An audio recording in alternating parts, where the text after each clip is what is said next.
नमस्कार मित्रांनो, स्वागत आहे तुमचं महाराष्ट्र नर्सिंग अकॅडमीमध्ये। आज आपला डे 5 आहे क्लासचा डे 5 आहे।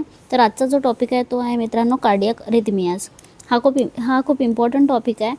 बऱ्याच विद्यार्थ्यांना ह्याच्यामध्ये कन्फ्युजन असतं। अरिथमियावर क्वेश्चन्स बऱ्याचदा विचारतात, तुम्हाला खूप वेळेस ECG स्ट्रिप देऊन विचारतात, बरेचदा तुम्हाला सिनॅरिओ दिला जातो की पेशंट्सला असं असं होत आहे, पल्स आहे किंवा पल्सलेस आहे, ह्या सगळ्या गोष्टी सांगून तुम्हाला रिदम विचारण्यात येते। ठीक आहे, तर आज आपण इम्पॉर्टंट रिदम्स बघणार आहोत आणि एकदम सोप्या भाषेमध्ये मी तुम्हाला समजवण्याचा प्रयत्न करते। बघा, ECG बघितल्यावर लगेच रिदमचं नाव गेस करायचं नाही आहे तुम्हाला। का? कारण खूप इम्पॉर्टंट असतं, छोट्या छोट्या गोष्टीमुळे तुमचं आन्सर चुकू शकतं। ठीक आहे, तर आधी तुम्हाला कोणत्या 4 गोष्टी बघायच्या ते मी सांगून देते। ठीक आहे, तर फर्स्ट तुम्हाला बघायचं आहे रेट कोणता सांगताय, फास्ट आहे की स्लो आहे। ठीक आहे, दुसरी गोष्ट लक्षात ठेवायची आहे तुम्हाला रिदम। ठीक आहे, रिदम कशी आहे, रेग्युलर आहे की इरेग्युलर आहे। ठीक आहे, तिसरी गोष्ट म्हणजे पी वेव आहे किंवा नाही आहे, P wave whether it is present or absent. आणि फोर्थ गोष्ट आहे तुमची Q R S wave narrow आहे की वाईड आहे। ठीक आहे, स्लिम आहे की थिक आहे। अजून एक एमर्जन्सीमध्ये तुम्हाला बघावं लागतं, ह्या गोष्टी तर बघायच्याच आहे, पण अजून एमर्जन्सीमध्ये तुम्ही ECGपेक्षा पेशंट कॉन्शियस आहे की अनकॉन्शियस आहे, त्यानंतर पेशंटची पल्स आहे की नाही हे तुम्हाला बघावं लागेल। का? कारण की जे VT आहे दॅट इज वेंट्रिक्युलर टकीकार्डिया। ठीक आहे, वेंट्रिक्युलर टकीकार्डियामध्ये तुम्हाला ह्या गोष्टी इम्पॉर्टंट आहे। का? जर पेशंट विथ पल्स असेल तर मॅनेजमेंट कंप्लीट वेगळी आहे, आणि जर पेशंट नो पल्स म्हणजे विदाऊट पल्स असेल तर मॅनेजमेंट कंप्लीट डिफरंट आहे। त्यामुळे तुम्हाला एमर्जन्सीमध्ये ह्या गोष्टी बघायच्या आहे, ह्या 4 गोष्टी। आणि त्यानंतर हे इम्पॉर्टंट आहे, पेशंट कॉन्शियस आहे की अनकॉन्शियस आहे, विथ पल्स आहे किंवा विदाऊट पल्स आहे। ठीक आहे, हे बेसिक कळलं तुम्हाला। आता आपण बघू अरिथमिया म्हणजे काय होते। ठीक आहे, अरिथमिया म्हणजे काय, कोणाला माहीत असेल तर तुम्ही कमेंट बॉक्समध्ये सांगू शकता अरिथमिया म्हणजे काय होते। अरिथमिया म्हणजे हृदयाची नॉर्मल रिदम, जी नॉर्मल रिदम आहे हृदयाची। ठीक आहे, नॉर्मल रिदम बिघडणे। ठीक आहे, नॉर्मल रिदम बिघडणे, खूप फास्ट होणार रिदम, ठीक आहे, किंवा खूप स्लो होणार हार्टची रिदम आपली। ठीक आहे, खूप स्लो होणार किंवा इरेग्युलर बीट राहणार, ठीक आहे, यालाच काय म्हणतो आपण अरिथमियाला। अजून एक काय शब्द आहे, ॲबनॉर्मल हार्ट बीट। शॉर्टमध्ये तुम्ही नोट्स पण काढा सोबत तुम्हाला लक्षात राहील। मग अरिथमिया कळलं तुम्हाला। अरिथमिया म्हणजे जे इलेक्ट्रिकल सिस्टम आहे हार्टचं त्याच्यामध्ये काहीतरी गडबड झाली आहे। कशामध्ये? इलेक्ट्रिकल सिस्टममध्ये गडबड झालेली आहे। काय झालेली आहे? गडबड झालेली आहे, त्यालाच आपण म्हणतो अरिथमिया। तर याचे मेनली 4 जे आहे विचारतात मोस्टली एक्झाम्समध्ये, जे 4 अरिथमिया आहे ते आज आपण बघणार आहोत। तर फर्स्ट काय आहे तुमचं, फर्स्ट रिदम आहे तुमचं AF म्हणजे ॲट्रियल फिब्रिलेशन। ठीक आहे, ॲट्रियल फिब्रिलेशन। ठीक आहे, कंडक्शन कसं होत असतं मित्रांनो, SA नोडपासनं तुमचं ॲट्रियमपासनं तुमचं AV नोड आणि वेंट्रिकल्स। ठीक आहे, म्हणजे हेच आपल्याला हेल्पफुल आहे आता जे आपण 4 बघणार आहोत याच्यासाठी। तर आता आपण समोरचं बघू। ॲट्रियल फिब्रिलेशनमध्ये काय, AFमध्ये ॲट्रिया व्यवस्थित कॉन्ट्रॅक्ट करत नाही। काय नाही करत, AFमध्ये तुमचं जे ॲट्रियम आहे, ठीक आहे, ॲट्रियम जे आहे तुमचं ते व्यवस्थित कॉन्ट्रॅक्ट करत नाही आणि रॅपिडली आणि चाओटिकली ॲक्टिवेट होतं। ठीक आहे, रॅपिडली आणि चाओटिकली ॲक्टिवेट होऊन जातं ते। ठीक आहे. व्यवस्थित तुमचं ॲट्रिया कॉन्ट्रॅक्ट होत नाही आणि रॅपिडली आणि चाओटिकली ॲक्टिवेट होतं, कॉन्ट्रॅक्ट होत नाही व्यवस्थित. त्याच्यामध्ये तुम्हाला ई सी जी फाइंडिंग्स काय दिसणार आहे? ई सी जी फाइंडिंग्स काय दिसणार आहे तुम्हाला? पी वेव हे इम्पॉर्टंट आहे, खूप इम्पॉर्टंट आहे. हेच तुम्हाला देऊन क्वेश्चनमध्ये विचारलं जातं. Whether it is A F, whether it is V T or whether it is V F. ठीक आहे, हे तुम्हाला विचारलं जातं. यामध्ये तुमचं पी वेव ॲबसेंट राहणार. रिदम कसं राहणार? रिदम कसं राहणार? इरेग्युलर, चाओटिकली इरेग्युलर असतं. ठीक आहे, रॅपिडली मूव करतं, इरेग्युलर राहणार. इरेग्युलरली इरेग्युलर. देन वेंट्रिक्युलर रेट व्हेरिएबल राहतं यामध्ये.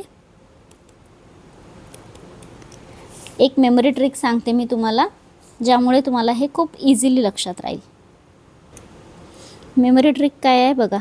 ए F is equals to absent, A for absent P. ठीक आहे, plus F for fully irregular, fully irregular म्हणजे इरेग्युलर राहणार. म्हणजे बघा याच्यामध्ये तुमचं पी वेव दिसत नाही, पी वेव दिसत नाही. आणि जो तुमचा आर आर इंटरवल राहतो, ठीक आहे, आर आर इंटरवल राहतो, तो कम्प्लिटली इरेग्युलर राहतो. म्हणजे इथे ठीक आहे, हे एक पॅटर्न सांगते मी तुम्हाला. असं आहे, इथे तुम्हाला कुठेतरी असं सेम स्पेस दिसतं आहे का? नाही आहे. इथे खूप डिफरन्स आहे, इथे कमी आहे, इथे त्यापेक्षा पण कमी आहे. तर असं इरेग्युलर राहणार आर आर इंटरवल. ठीक आहे, तर तुम्हाला हे ई सी जी ओळखायला इझिली मग समजणार की ह्या इंटरवल व्यवस्थित नाही आहे आणि पी वेव दिसत नाही आहे. ठीक आहे, तर म्हणजे हा कोणता होणार तुमचा? A F. इमेज दाखवून देईल नंतर मी तुम्हाला ई सी जीची. सो तुम्हाला नंतर चारही सोबत दाखवते मी. चला नेक्स्ट बघू. तर यानंतर बघा, आता यामध्ये स्ट्रोक का होतो हा एक इम्पॉर्टंट आहे, विचारण्यात आलेला आहे हा प्रश्न. ए एफमध्ये स्ट्रोक होण्याचे चान्सेस का बरं आहे? कारण बघा ॲट्रियम आहे तुमचं, ॲट्रियामध्ये तुमचं काय होतं आहे? व्यवस्थित कॉन्ट्रॅक्ट नाही होत आहे. मग ॲट्रियाच्या अंदर असते काय? ब्लड असते, याच्या आतमध्ये असते ब्लड. पंप व्यवस्थित नाही करत आहे, कॉन्ट्रॅक्ट नाही होत आहे, तर ब्लड काय त्याच्या आतमध्येच राहणार. ठीक आहे, तुमच्या ॲट्रियममध्येच ते ब्लड राहणार. इथेच आहे ब्लड. समजा एका जागेवर कोणती वस्तू राहिली म्हणजे स्टॅग्नेट होत आहे ती. आणि ब्लड म्हणजे काय होणार? क्लॉट होऊ शकते. एका ठिकाणी आहे तर जास्त वेळ तर क्लॉट होणार. तर तो क्लॉट कशामध्ये जाणार तुमचा? ब्रेनमध्ये. आणि ब्रेनमध्ये गेला तर होऊ शकते स्ट्रोक. ठीक आहे, आणि त्याचमुळे अशा पेशंट्समध्ये आपण अँटीकोॲग्युलंट देत असतो. ठीक आहे, तर हा PYQ आहे, इम्पॉर्टंट आहे. कळलं तुम्हाला? सो नेक्स्ट बघूया. तर याचं मॅनेजमेंट काय राहणार? ए एफचं मॅनेजमेंट राहणार तुमचं, पेशंट स्टेबल असेल समजा. ठीक आहे, पेशंट स्टेबल आहे तर बीटा ब्लॉकर्स देणार तुम्ही बीटा ब्लॉकर्स और डेल्टियाझेम. ठीक आहे, डेल्टियाझेम इंजेक्शन असतं ते देणार. काही पेशंट्समध्ये आपण अँटीकोॲग्युलंट देतो टू प्रिव्हेंट द स्ट्रोक, जसं मी तुम्हाला आधी सांगितलं. आणि जर पेशंट अनस्टेबल आहे, ठीक आहे, अनस्टेबल पेशंट आहे, तर त्याच्यामध्ये आपण काय करणार? सिंक्रोनाइज कार्डिओवर्जन. ठीक आहे, सिंक्रोनाइज कार्डिओवर्जन. आता हे काय आहे? कार्डिओवर्जन आणि डिफिब्रिलेटर हे इम्पॉर्टंट आहे. तर हे मी तुम्हाला क्लासच्या एंडिंगला सांगणार आहे. चारही हे जेव्हा शिकून होऊन जाणार तेव्हा मी तुम्हाला सिंक्रोनाइज कार्डिओवर्जन आणि डिफिब्रिलेशन हे दोन्ही शिकवणार. ठीक आहे, तर हा झालेला आहे तुमचा ए एफ. आता बघू आपण SVT. SVT म्हणजे काय? SVT म्हणजे सुप्रा वेंट्रिक्युलर टकीकार्डिया. सुप्रा वेंट्रिक्युलर टकीकार्डिया. ठीक आहे, याला आपण SVT म्हणतो. सुप्राचं मिनिंग सांगा काय असतं? सुप्रा म्हणजे अबव. ठीक आहे, अबव म्हणजे वरून. ठीक आहे, इम्पल्स जो येत आहे वेंट्रिकलकडे, जो इम्पल्स येत आहे वेंट्रिकलकडे, तो कुठून येत आहे? वरून येत आहे. इम्पल्स वेंट्रिकलच्या वरून येत आहे, म्हणून याला म्हणतात सुप्रा वेंट्रिक्युलर टकीकार्डिया. वेंट्रिकल स्वतः काही ॲबनॉर्मल इम्पल्स इथे बनवत नाही आहे. ठीक आहे, वेंट्रिकल स्वतः ॲबनॉर्मल काही बनवत नाही आहे, वरून येत आहे इम्पल्स ॲबनॉर्मल. ठीक आहे, त्यामुळे कंडक्शन जे असतं साधारणतः नॉर्मलच राहतं. ठीक आहे. म्हणजे रिदम कसं राहणार आहे, रिदम कसं राहणार आहे इथे एकदम नॉर्मल टाईपमध्ये राहणार आहे. ठीक आहे. आणि यामध्ये तुमचा QRS जो राहणार आहे तो नॅरो राहणार आहे. ठीक आहे. QRS जो राहणार आहे तो नॅरो राहणार आहे. बघा आपण काय बघत होतो, SVT सुप्रा वेंट्रिक्युलर टकीकार्डिया. वरून येत आहे इम्पल्स, पण वेंट्रिकल जो आहे तो स्वतः काही ॲबनॉर्मल जे इम्पल्स आहे ते बनवत नाही आहे, स्वतः वरून येत आहे. त्यामुळे त्याचा जो कंडक्शन जो राहणार आहे तो नॉर्मल राहणार आहे. म्हणून त्याचं जे रिदम राहणार आहे, जे आपण बघत असतो प्रत्येक यामध्ये, रिदम कसं राहणार आहे, रेग्युलर राहणार आहे. QRS कॉम्प्लेक्स कसा राहणार आहे, QRS कॉम्प्लेक्स नॅरो राहणार आहे. आणि रेट कसा राहणार आहे याचा, खूप फास्ट राहणार आहे. याची पण एक ट्रिक आहे, ते मी तुम्हाला सांगून देणार. तुम्हाला असा क्वेश्चन विचारू शकतात की एक यंग पेशंट आहे, तो सडनली पाल्पिटेशननी आला आहे, त्याचा हार्ट रेट किती आहे 190 पर मिनिट आणि रेग्युलर नॅरो QRS कॉम्प्लेक्स आहे. तर याला कोणतं रिदम म्हणणार तुम्ही? तर नॅरो QRS जसं म्हटलं तुम्हाला आणि रेग्युलर म्हटलं, ठीक आहे, तर तुम्ही लगेच म्हणणार SVT. ठीक आहे. ह्या मेन इम्पॉर्टंट गोष्टी आहे, रिदम, रेग्युलर, QRS नॅरो आणि रेट खूप फास्ट. ठीक आहे. याची मेमरी ट्रिक सांगते मी तुम्हाला. SVT काय आहे आपलं, SVT आहे. S फॉर काय लिहिणार तुम्ही, सुपरफास्ट, लक्षात ठेवणार. ठीक आहे. सुपरफास्ट म्हणजे पटपट हे होत आहे, फास्टमध्ये रेट आहे याचा. ठीक आहे. सुपरफास्ट लक्षात ठेवलं. प्लस QRS कसा होता, नॅरो होता. तर S फॉर सुपरफास्ट आणि S फॉर स्लिम. ठीक आहे. S फॉर सुपर आणि S फॉर स्लिम काय, QRS. ह्या दोनच वर्ड जरी तुम्ही लक्षात ठेवलं तर तुम्ही मोस्टली क्वेश्चन याचे SVTचे सॉल्व करू शकता. ठीक आहे. ते मॅनेजमेंट काय आहे याचं, स्टेबल SVTमध्ये काय करणार तुम्ही, स्टेबल SVTचं मॅनेजमेंट काय आहे, स्टेबल SVTमध्ये तुम्ही वेगल मॅन्युअर यूज करता. आणि जर त्याने काही काम नाही झालं तर आपण ॲडिनोसिन देतो. ठीक आहे. ॲडिनोसिन देतो. पण जर पेशंट अनस्टेबल आहे, हायपोटेन्शन आहे किंवा त्याला mental status, Altered mental status आहे किंवा शॉक आहे, तर आपण काय करतो, जिथे तुम्हाला अनस्टेबल वाटलं तर इथे काय करणार आपण, सिंक्रोनाइज कार्डिओवर्जन देणार. काय देणार, सिंक्रोनाइज कार्डिओवर्जन. कळलं, सिंक्रोनाइज कार्डिओवर्जन देणार. स्टेबल आहे तर विगल मॅन्युअर, काम नाही झालं तर ॲडिनोसिन. ओके. देन थर्ड काय आहे आपलं, VT. थर्ड आहे मित्रांनो VT म्हणजे काय, वेंट्रिक्युलर टकीकार्डिया. तर यामध्ये तुम्हाला SVTमध्ये मी काय म्हटलं होतं, वेंट्रिकल स्वतःहून काही इम्पल्स तयार नाही करत आहे ॲबनॉर्मलवाले, ऑलरेडी वरून जे इम्पल्स येत आहे ते ॲबनॉर्मल येत आहे. पण इथे बघा वेंट्रिकलचं नावच दिलेलं आहे ऑलरेडी, तर याचा अर्थ काय आहे, वेंट्रिकलच ॲबनॉर्मल इम्पल्स तयार करत आहे. ठीक आहे. तर याच्यामध्ये काय होतं, याच्यामध्ये तुमचं QRS वाईड असतं, रेट फास्ट असतो, इथे पण रेट फास्ट असतो आणि रिदम रेग्युलरच असतं. ठीक आहे. SVT आणि VT दोघांमध्ये तुमचं जे रिदम आहे ते रेग्युलर असतो. कळलं. तर याची मेमरी ट्रिक सांगते मी तुम्हाला. याची मेमरी ट्रिक काय राहणार आहे, VT. ठीक आहे. VT तर नावच आहे, याला बघू आपण. V for very fast. ठीक आहे. V फॉर व्हेरी फास्ट आणि T फॉर थिक QRS म्हणजेच वाईड QRS. SVTचं काय होतं, S फॉर सुपरफास्ट आणि S फॉर स्लिम असं लक्षात ठेवलं होतं आपण. म्हणजे त्याच्यामध्ये स्लिम म्हणजे की नॅरो QRS आणि इथे T फॉर थिक, ते थिक QRS. तर दोघांमध्ये डिफरन्स तुम्हाला कळलं, ट्रिक मी तुम्ही आरामात लक्षात ठेवू शकता हे. पण आता मेन आहे जे एक्झाममध्ये नेहमी विचारतं की VT हा जो आहे तो पल्सवाला, म्हणजे पेशंट पल्सनी येतो की विदाऊट पल्सनी येतो, म्हणजे पेशंट पल्सलेस आहे की पेशंटची पल्स म्हणजे रेकॉर्ड होत आहे. ठीक आहे. VT plus pulse. ठीक आहे.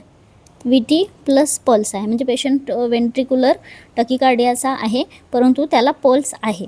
तर याचा अर्थ काय आहे की जो हार्ट आहे तो काही प्रमाणामध्ये पंप करत आहे ब्लड, काही प्रमाणामध्ये ब्लड पंप करत आहे. पण जेव्हा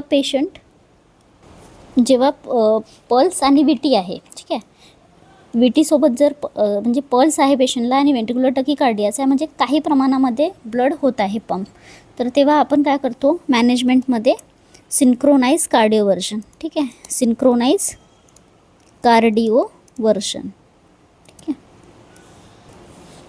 बघा VT आहे आणि नो पल्स, पेशंटची पल्स नाही आहे, ठीक आहे, तर काय राहणार, पेशंट अरेस्टमध्ये आहे, कार्डियाक अरेस्टमध्ये आहे पेशंट. मग तुम्ही अशा वेळेस काय करणार, थोडे ना कार्डिओवर्जन करत बसणार आहोत आपण इथे, थोडे आपल्याकडे वेळ आहे, इथे आपण पटकन CPR आणि डिफिब्रिलेशन करणार, ठीक आहे, डिफिब्रिलेशन आणि CPR. VT जेव्हा पण तुम्हाला विचारते एक्झाममध्ये तर पल्स चेक, म्हणजे पल्स आहे की नाही हे क्वेश्चन तुम्ही विचारलंच पाहिजे. कळलं तुम्हाला. नेक्स्ट आहे तुमचं VF घेण्याआधी मी तुम्हाला सांगून देते की हे बघा असे जे पोस्टर्स आहे, असे पोस्टर्स थ्रू मी तुम्हाला एकदम इझी मेमरी ट्रिकनी MSN कंप्लीट केलेलं आहे. या बुकमध्ये complete MSN system wise cover केलेलं आहे.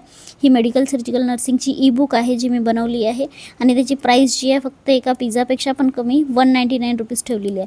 तर तुम्ही कपडे घेण्यामध्ये भरपूर पैसे घालता, सगळ्या गोष्टीमध्ये पैसे घालता, पण जर एखादी वस्तू घ्यायची तुम्हाला तुमच्या बेनिफिटसाठी कोणी सांगत असेल तर तुम्ही 199 रुपीज बघता. आय नो दॅट, पण हे तुमच्या फायद्यासाठी आहे. इन केस तुम्हाला वाटत आहे तरच घ्या, मी म्हणते म्हणून नाही, ठीक आहे.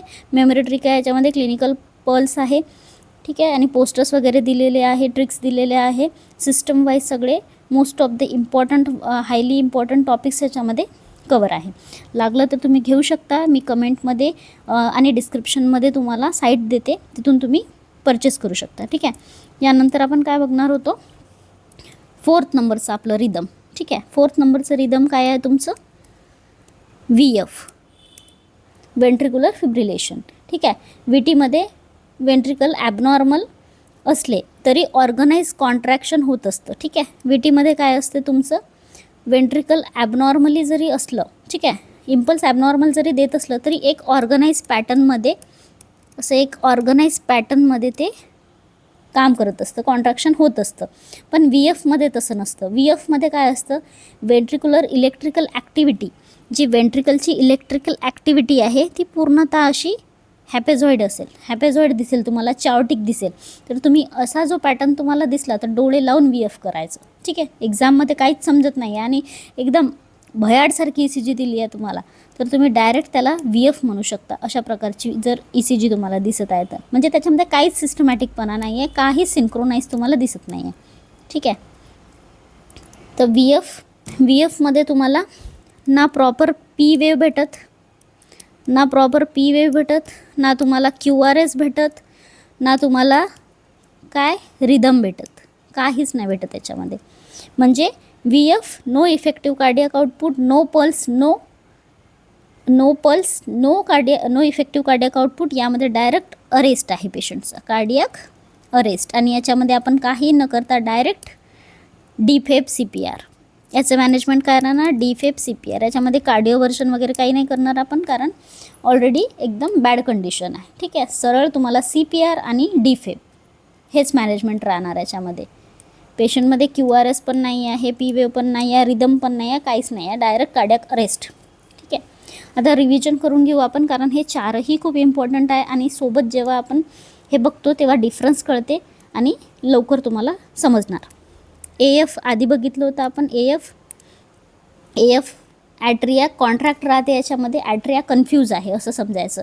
रिदम कसं राहते याचं, इरेग्युलर, ठीक आहे, हे रेग्युलर असतं. याच्यामध्ये तुमचं P वेव्ह जे असते ते अपसेंट असते, ठीक आहे. Rhythm irregular, P wave absent आणि ॲट्रिया तुमचे कन्फ्यूज आहे, व्यवस्थित कॉन्ट्रॅक्ट नाही होत आहे. Then SVT, S for superfast, S for slim. Superfast आहे म्हणजे फास्ट आहे, फास्ट काम करत आहे तुमचं वेंट्रिकल, आणि तुमचा स्लिम आहे, काय स्लिम आहे तुमचा, QRS कॉम्प्लेक्स स्लिम आहे, कळलं. देन आहे तुमचा VT. VT कसं राहणार, आणि इथे रेग्युलर आहे. VT आणि SVTमध्ये तुम्हाला रेग्युलर रिदम लक्षात ठेवायचं आहे. ठीक आहे, रेग्युलर रिदम लक्षात ठेवायचा आहे. देन VT आहे. VTमध्ये काय आहे तुमचा, V फॉर वेंट्रिकल फास्ट. ठीक आहे, व्हेरी फास्ट पण लक्षात ठेवू शकता किंवा ventricle fast. Then T for thick लक्षात ठेवायचं आहे.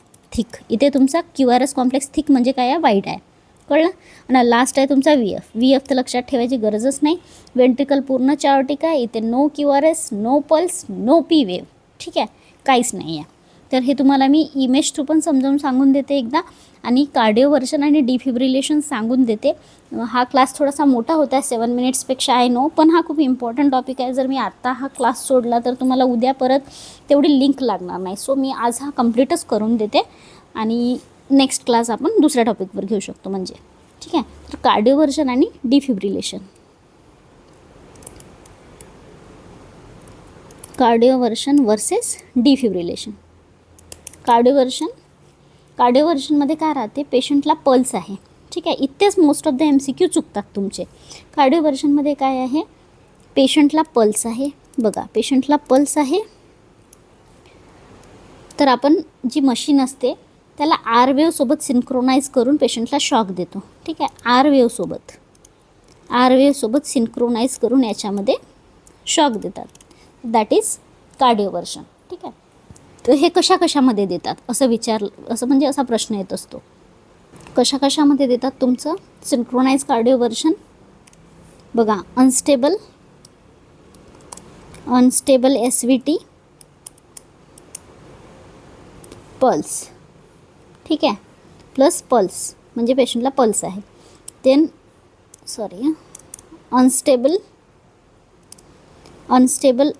AF प्लस पल्स, यामध्ये सिंक्रोनाइज कार्डिओव्हर्शन करतात. Then unstable VT plus pulse याला देतात, यामध्ये देतात तुमचं सिंक्रोनाइज कार्डिओव्हर्शन. तर नेक्स्ट आहे तुमचं डिफिब्रिलेशन कशामध्ये करतात. ठीक आहे, डिफिब्रिलेशन कशामध्ये करतात तुमचं, कार्डियक अरेस्ट. डायरेक्ट पेशंटमध्ये अरेस्ट आहे, तर आपण थोडी ना R वेवसोबत त्याला सिंक्रोनाइज करत बसणार आहे. तर कार्डियक अरेस्टमध्ये देतात, आणि शॉकेबल रिदम. ठीक आहे, त्याच्यामध्ये शॉकेबल रिदम देतात. देन विचारतात कशामध्ये देतात तुम्ही, VF. तुम्हाला माहिती आहे VFमध्ये काय असतं, काहीच नसतं पेशंटमध्ये. ठीक आहे, पल्सलेस आहे, कोणतं QRS कॉम्प्लेक्स नाही दिसत आहे, P वेव नाही दिसत आहे, पेशंटची पल्स नाही आहे. अशा वेळेस तुम्ही काय देता, defibrillation. VF then pulseless VT. ठीक आहे, VTमध्येच आपण बघतो पल्स आहे की नाही मेनली. ठीक आहे, तर पल्सलेस VT आणि VF हे दोन्ही पण डेंजरस आहे. डायरेक्ट अरेस्ट असतं पेशंटला, तर आपण डिफिब्रिलेशन करतो. चालेल, तर मी तुम्हाला इमेज थ्रू दाखवून देते एकदा. बघा, हे तुमचं ॲट्रियल फिब्रिलेशनचं ECG. बघा, याच्यामध्ये तुम्हाला रिदम कशी दिसत आहे बघा, इरेग्युलर आहे. इथे वेगळं डिस्टन्स आहे, इथे वेगळे डिस्टन्स आहे, इथे वेगळे, इथे म्हणजे डिस्टन्स व्यवस्थित नाही आहे. तर तुम्ही पाहून सांगू शकता, इथे no P wave, RR interval irregular आहे, दिसत आहे तुम्हाला, इरेग्युलर आहे इंटरवल. P वेव अब्सेंट आहे, रिदम इरेग्युलर आहे, रेट व्हेरिएबल आहे, आणि QRS नॅरो असतं इथं. ठीक आहे, ते नाही सुप्रा वेंट्रिक्युलर टकीकार्डिया. इथे ॲबनॉर्मल इम्पल्स वेंट्रिकलच्या वरून येतं, शिकवलं होतं मी तुम्हाला. पण बघा इथे किती व्यवस्थित दिसतं आहे, म्हणजे की इथे जो रेग्युलॅरिटी जो पॅटर्न आहे तो रेग्युलर आहे, तुमचा जो रिदम आहे तो. ठीक आहे, पण तुमचं जे हे असतं हार्ट जो एकदम फास्ट रेटनी पंप करतं, 150 ते 250 पर मिनिट. देन आहे वेंट्रिक्युलर टकीकार्डिया, VTमध्ये बघा इथे पण तुमचा जो पॅटर्न आहे तो रेग्युलर आहे. ठीक आहे, डिस्टन्स कसा दिसतं, एकदम रेग्युलर दिसतात. दोन्ही ठिकाणी तुम्हाला रेग्युलर लक्षात ठेवायचं आहे. चालेल, फक्त QRS कॉम्प्लेक्समध्ये डिफरन्स आहे, इथे नॅरो आहे आणि इथे वाईड आहे. देन तुमचं हे बघा, हे ECG किती विचित्र दिसतं आहे तुम्हाला, काहीच व्यवस्थित नाही दिसत आहे. म्हणजे हा तुमचा चार्टिक पॅटर्न आहे, that is VF, ventricular fibrillation. आता क्वेश्चन रीड करा. A 68-year-old patient with hypertension present with palpitation and shortness of breath. ECG shows below what is the most likely rhythm. काय म्हटलं आहे, hypertension present with palpitation and shortness of breath.